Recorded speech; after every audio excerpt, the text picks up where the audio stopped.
అందరికీ జై శ్రీ గణేష. ఇప్పుడైతే మనం ధూల్పేట్ జై సింగ్ కళాకార్ షెడ్కి అయితే వచ్చేసినాం. జై సింగ్ కళాకార్ షెడ్ అంటేనే మనకి బడంగ్పేట్ గణేషులు అయితే గుర్తుకొస్తాడనమాట. సో వాళ్ళు కూడా ఇక్కడికి వచ్చే తీసుకొని వెళ్తారు. సో ఫైనల్లీ ఇక్కడ గణేషులు అయితే రెడీ అయిపోయినాయి. ఒక్కొక్క గణేశుడు అయితే ఒక రేంజ్లో ఉన్నాడు. ఒక రేంజ్ అంటే ఎంత భారీ పర్సనాలిటీ, ఎంత పెద్దగా ఉన్నాడు, అబ్బా బాబా చూస్తుంటేనే అసలు కళ్ళు చెదిరిపోతున్నాయి అనమాట. ఒక్కసారి లోపలికి వెళ్ళి మీకు గణేశులు ఎట్లా ఉన్నారు, ఏ విధంగా దర్శనం ఇస్తున్నారని ప్రతి ఒక్కటి చూపిస్తాను. సో అంతకుముందు మీరు ఒక చిన్న పని చేయండి, ఏం లేదు, యూట్యూబ్లో వినయకన్న ఛానల్ని మీరు సబ్స్క్రైబ్ చేసుకోండి, అదేవిధంగా ఇన్స్టాగ్రామ్లో వినయకన్న ఛానల్ని ఫాలో కొట్టుండి. అబ్బా ఇప్పుడైతే లోపలికి వచ్చేసేయండి. సో ఇక్కడ స్టార్టింగ్లోనే చూసుకుంటే ఎంత పెద్ద భారీ పర్సనాలిటీ గణేషుని రెడీ చేయడం కోసం అయితే పండబెట్టారు చూడండి. అంటే ఇది ఒక డై అనమాట, అచ్చు. సో ఈ అచ్చుని ఇట్లా పడుకోబెట్టి మొత్తం దీని లోపల డై పెట్టేసి గణేషుని అయితే తీస్తారనమాట. సో ఎంత పెద్దగా ఉన్నాడో. సో మొత్తం ఏదో గణేషుడు ఇట్లా మన మీద పడ్డట్లే ఉంది. ఎంత పెద్దగా కనిపిస్తుందో చూడండి. ఇక్కడ చూస్తున్నాను ఇంత పెద్దగా కనిపిస్తుండో, ఎంత భారీగా కనిపిస్తుంది చూడండి. ఈ గణేషుని లోపల డై పెట్టి తీసి ఇచ్చేసే వరకు మినిమం 5 నుంచి 6 గంటల టైం పడుతుంది. ఇంకా కొన్ని గణేషులు అంటే సెన్సిటివ్గా ప్రతి ఒక్కటి అచ్చు ఇంత మిస్టేక్ రాకుండా తీయాలంటే ఒక రోజు కూడా టైం పడుతుంది అనమాట. ఒక గణేషుని ఇంత పెద్ద భారీ గణేషుని రెడీ చేయాలంటే చాలా శ్రమ, చాలా కష్టం, చాలా అన్నీ ఉంటాయి, ఒక్కొక్క రేంజ్లు ఉంటాయి. సో ఇది చూసుకుంటే ఇక్కడ బ్యాక్ సైడ్ గణేష్ ఉంది, అంటే నడుము భాగం ఉంటుంది కదా. సో ఇట్లా నడుము భాగం, వెనకాల ఇది పంచ. సో ఇది నడుము భాగం, అంటే గణేషుని మొత్తం అచ్చుల నుంచి బయటికి తీసిన తర్వాత వెనుక భాగం అనేది సపరేట్ ఉంటుంది. ఇది తీసుకువెళ్ళి వెనుక భాగం అనేది పెడతారన్నమాట. సో ఒక్కసారి మనం లోపలికి వెళ్దాం. లోపలికి వెళ్ళి గణేషుడు ఏ విధంగా దర్శనం ఇస్తుండేనని చూపిద్దాం. చేయి చూడండి ఎట్లా వచ్చింది, కత్తిలాగా వచ్చింది బయటికి, మొత్తం కత్తిలాగా వచ్చేసింది బయటికి గణేషుడు. చేయి సారీ గణేషుడు కాదు. ఇప్పుడు ఇక్కడైతే ఏ గణేషుని అయితే పడుకోబెట్టిరో ఆ గణేషుడిని చూపించే బుద్ధులు మీకు ఇంకో గణేషుని చూపిస్తా. ఆ గణేషుడు ఇక్కడ పడుకోబెట్టారు కదా, ఆ గణేషుని కన్నా ఈ గణేషుడు కొంచెం చిన్నగా ఉంటాడు. కాకపోతే ఆ గణేషుడు మొత్తం రెడీ అయ్యిండు. సో ఆ గణేషుని చూపిస్తా, మీరు లోపలికి రండి. అక్కడ నుండి చూస్తే గణేషుడు కనిపిస్తుండొచ్చు. ఈ గణేషుడు వేరే గణేషుని కన్నా ఈ గణేషుడు కొంచెం చిన్నగా ఉంటాడు. కాకపోతే ఈ గణేషుడు కూడా చాలా పెద్ద భారీ పర్సనాలిటీతో ఉన్నాడు. సో జై సింగ్ కళాకారు వాళ్ళు ఏంటంటే ఒక 2-3 మోడల్స్ అయితే రెడీ చేస్తారు కంపల్సరీ. మినిమం 4-5 మోడల్స్ ఉంటాయి. లాస్ట్ టైం కూడా అట్లనే ఉంది. సో స్పెషల్గా ఇంకొక గణేషుని రెడీ చేస్తారు. ఈసారి ఇదే స్పెషల్ గణేషుడు అనమాట. చూసుకోవచ్చు ఒక గణేషుని. సో పై నుంచి కింది వరకు అయితే గణేషుని చూడండి ఎట్లా కనిపిస్తుందో. టోటల్గా అయితే రెడీ అయిపోయింది గణేషుడు.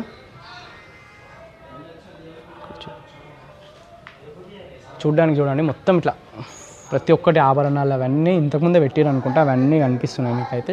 చూడండి కొంచెం లోపల వెనకాల బ్యాక్ సైడ్ ఉండడం వల్ల కొంచెం చీకటి కనిపిస్తుంది. ఒక్కసారి ఎక్స్ప్లెయిన్ చేస్తాను చూడండి మీకు డీటెయిల్ టు డీటెయిల్. సో అక్కడ చూసుకుంటే మొత్తం కిరీటం పైన కిరీటం. సో కిరీటం కిందికి వస్తుంటే తొండం అనేది పై నుంచి కింది వరకు లాంగ్ 2 చుట్లు చుట్టుకొని 2 చుట్లు చుట్టుకొని 3వ చుట్టుకి ఇక్కడ బయటకు అయితే వచ్చిందన్నమాట. సో ఇక్కడ చూసుకుంటే ఇంకా కొంచెం దంతాలు పెట్టలే, అవి దంతాలు అనేవి ఇంకా సపరేట్గా పెడతారన్నమాట. ఇంకోటి చౌలాల కూడా ఆభరణాలు వచ్చినాయి. ఆ ఆభరణాలు ఏంటంటే ఆ గోల్డ్ ఏంటంటే సపరేట్గా పెట్టారు. అచ్చుతో పాటు వచ్చే ఆభరణాలు కాదు, ఇది సపరేట్గా పెట్టారు అనమాట. నేను ప్రతిసారి ఒక స్పెషల్గా గణేషుని రెడీ చేస్తానన్నా కదా. సో ఇట్లా ఇది ఆ గణేషుడు అనమాట. ఇక్కడ కూడా చూసుకుంటే ఉంగరాలు, ఇక్కడ చూసుకుంటే ఇక్కడ ఉంగరాలు ఇవి కూడా సపరేట్గా పెట్టారు. మీకు చూసుకుంటే ఇక్కడ కనిపిస్తుంది మీకు ఈ ఉంగరాలు ఇవన్నీ సపరేట్గా పెట్టారు. ఇక్కడ చూసుకుంటే ఇంకా ప్లెయిన్గా ఉన్నాయి. ఇక్కడ కాళ్ళు వేలు చూసుకుంటే ఇక్కడ ఇంకా మొత్తం పెట్టలేదు. సో ఇవి కూడా సపరేట్గా పెడతారన్నమాట. సో పంచకట్టుది అయితే ఇలా మొత్తం రియల్గా మనం పంచ కట్టుకుంటే కూర్చున్న టైంలో మొత్తం ముడతలు పడుతుంది కదా, సేమ్ అట్లనే ముడతలు ఇట్లా పడి ఉంది చూడండి. మొత్తం ఇట్లా కాళ్ళ మీద పడ్డట్లు చాలా బ్యూటిఫుల్గా కనిపిస్తుంది. కొంచెం ఇక్కడ లైటింగ్ కనిపిస్తుంది. ఇక్కడ లైటింగ్ నుంచి మంచిగా కనిపిస్తుండొచ్చు, ఒక డీటెయిల్గా కనిపిస్తుండొచ్చు. చూడండి ఇక్కడ డీటెయిల్గా చాలా బ్యూటిఫుల్గా ఉంది గణేశుడు. ఓ పెద్ద గణేశుని కన్నా కొంచెం చిన్నగా ఉంటాడు. దాదాపు ఈ గణేశుడు హైట్ ఉండొచ్చు 18 ఫీట్లు, అంటే 15 నుంచి 18 ఫీట్ల మధ్యలో అయితే గణేశుడు కంపల్సరీ ఉంటాడు. భారీ గణేశుడు, బొజ్జ గణేశుడు చూడు. ఈ బొజ్జ అనేది ఇట్లా కిందికి వచ్చింది అనమాట. ఇట్లా మొత్తం కిందికి వచ్చింది, ఎంత మంచిగా కనిపిస్తుందో చూడండి. సో ఇంతకుముందు స్టార్టింగ్లో చూపించిన ఆ గణేశుని కూడా చూపిస్తాను మీకు, వచ్చేసేయండి. సో ఆ గణేశుడు ఇంకా బ్యాక్ సైడ్ చూడండి ఒక్కసారి, ఈ విధంగా ఉంటుంది. సో వెనకాల ఈ విధంగా అయితే ఉంటుంది. కింది వరకు చూడండి మొత్తం ఇట్లా పంచకట్టు అది ఇదంతా ఈ విధంగా అయితే ఉంటుంది వెనకాల. ఈ గణేశుడు ఈ పెద్ద వినాయకుడిని బడంగ్పేట వాళ్ళు కూడా తీసుకొని వెళ్తారన్నమాట. గణేష్ ఉంది మన తొడభాగం చూడండి ఎంత పెద్దగా ఉంది. తోడంతా కూడా లేదు నేను ఇంకా. చెయ్యి లడ్డు చెయ్యి నాకన్నా హైట్ ఉంది. నేను కరెక్ట్ 5.8 హైట్ ఉంటా. ఆ 5.8 అంటే దాదాపు లడ్డు చేయి 5.8 హైట్లో ఉంది. మీరు లడ్డు తీసుకుపోయి అంత పెద్ద హైట్లో పెట్టాలి. ఒక దగ్గర ఒక గల్లీలో మీరు స్టే చేసి గణేష్ని పెడితే లడ్డు అనేది దాదాపు 1 కిలోమీటర్ అంత దూరం కూడా కనిపిస్తుంది అనమాట. అంత హైట్లో ఉంది లడ్డు చేయి. సో ఈ సైడ్ నుంచి చూడండి, మీకు గణేష్ని డీటెయిల్గా ఫుల్గా చూపించడానికి కుదరదు అనమాట. ఇక్కడ దగ్గర పెట్టేసి ఇంకా గణేష్ని రెడీ చేస్తున్నారు కాబట్టి ఒక సైడ్ నుంచి తర్వాత ఇంకో సైడ్కి వెళ్ళి మీకు గణేష్ని డీటెయిల్గా చూపిస్తాను. సో ఇక్కడ లడ్డు చేయి ఉంది. సో అదేవిధంగా ఇక్కడ కాళ్ళు అయితే కొంచెం సకలముఖం పెట్టుకోకుండా కొంచెం చేలు మనకు అయ్యప్ప స్వామి ఏ విధంగా మనకు కూర్చొని ఉంటాడో సేమ్ అదే విధంగా గణేశుని కాళ్ళు అనేది పెట్టుకున్నాం. మీకు అయ్యప్ప స్వామి ఏ విధంగా కూర్చొని కాళ్ళు ఏ విధంగా పెట్టుకొని ఉంటాడో సేమ్ అదే విధంగా ఇట్లా కూర్చొని ఉన్నాడు. అంటే కాళ్ళ షేప్ అనేది సేమ్ అదే ఉంది. అయ్యప్ప స్వామి కూర్చునే విధానంగా గణేశుడు అయితే కూర్చొని ఉన్నాడు. 4 చేతులతో గణేశుడు దర్శనం ఇస్తుండు. ఇంకా తొండం అయితే రెడీ కాలేదు. దాదాపు 18 నుంచి 20 ఫీట్లు 22 ఫీట్ల మధ్యలో అయితే గణేశుడు ఉంటాడనమాట. సో ఇంకా మొత్తం టోటల్గా రెడీ కాలే. ఒక గణేశుడు 2 గణేశుళ్ళు. ఈ గణేశుడు సేమేనా? ఈ గణేశుడు ఇప్పుడు చూడండి ఇక్కడ క్లియర్గా కనిపిస్తున్నాడు. గణేశుని చూడలే, అప్పటి నుంచి గమనించాలి. ఈ గణేశుడు వేరే గణేశుడు అనుకున్నాను. సో ఇదన్నమాట ఈ గణేశుడు. దాదాపు 18 నుంచి 22 ఫీట్ల మధ్యలో అయితే కంపల్సరీ ఉంటాడు గణేశుడు. సో ఇంకోటి చాలామంది ప్రైజ్ ఎంత అని అడుగుతారు. కస్టమర్ అంటే ఓనర్స్ ఏంటంటే ఒక్కొక్క కస్టమర్తో ఒక్కొక్క ప్రైజ్ మాట్లాడతారు. అబ్బా కొంతమంది ఇది దైవంతో సమానంగా అంటే దైవభక్తితో చూస్తారు. ఇక వ్యాపారం చేసిన అంటే ఈ గణేష్ను రెడీ చేసి వీళ్ళు వీటి మీదనే బతుకుతున్నారు కాబట్టి ఈ ఒక్క కళాకారుడు కాదు, మొత్తం దునియాలో ఉన్న ఏ గణేష్లనైనా సరే ఏ విగ్రహాలను రెడీ చేసే వాళ్ళైనా సరే వ్యాపారం లాగా చూస్తారు. సో ఒక్కొక్క కస్టమర్కి ఒక్కొక్క రేట్ చెప్పి అమ్మడం అయితే జరుగుతుంది అనమాట. సో స్పెషల్గా మనం అలాంటి ప్రైజులు మాత్రం రివీల్ చేయొద్దు అని చెప్తారు. స్పెషల్లీ మనకు అట్లా అయితేనే వీడియో తీయండి, లేదంటే వద్దు అని చెప్తారు. సో నేను వీడియో తీయడానికి వస్తున్నా కాబట్టి ప్రైజులు ఏమైనా ఉంటే మీరు పర్సనల్గా ఫోన్ చేయడం కానీ లేదంటే వచ్చి కానీ అడిగితే బాగుంటుంది. సో సారీ చాలామంది అడుగుతూ చెప్పలేకపోతున్నాను, ఓకేనా.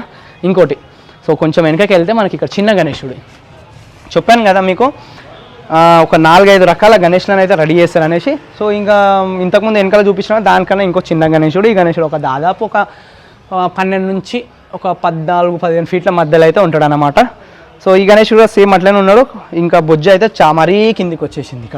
కిందికి వచ్చేసింది, కాళ్ళు అయితే మొత్తం భూమికి అంటుకున్నాయి అన్నమాట. సో లడ్డు చేయి అయితే మనకు అందుబాటులోనే ఉంది. పెద్ద మళ్ళీ చిన్నగా ఉన్నాడు అంటే ఏదో బక్కగా ఉన్నాడని కాదు, పెద్ద గణేశుడు బాగా పర్సనాలిటీతో ఉన్నాడు. సో అన్నదమ్ములు ముగ్గురు ఉంటే ఇట్లా పిల్లగాడు ఇంకా చిన్న పిల్లగాడు ఇంకా పెద్ద పిల్లగాడు అన్నట్లు 3 మోడల్స్ అయితే మనకు ప్రజెంట్ అయితే దర్శనం ఇస్తున్నాయి అన్నమాట. చాలా బాగుంది. చెవులు కూడా మంచిగా పెద్దగా, చేతులు భారీ పర్సనాలిటీతో, చిన్న వినాయకుడు అయినా సరే భారీ పర్సనాలిటీతో అయితే గణేశుడు కనిపిస్తుండు. సో ఓన్ కళాకారులు వీళ్ళు కొత్త మోడల్తో అయితే రెడీ చేస్తారు. ఏవో పాత తీసుకొచ్చి అయితే రెడీ చేయడం కాదు, కొత్తగా అయితే రెడీ చేస్తారు అనమాట. సో స్టార్టింగ్లో మీకు చూపించాం కదా, అది డై పెట్టి ఈ విధంగా అయితే రెడీ చేస్తారనమాట. సో ఇది కూడా ఒకసారి తీద్దామని చూస్తున్నా కానీ మినిమం 5-6 గంటలు టైం పడుతుంది. సో అందుకోసం అయితే తీయడానికి ఛాన్స్ ఉండలేదు.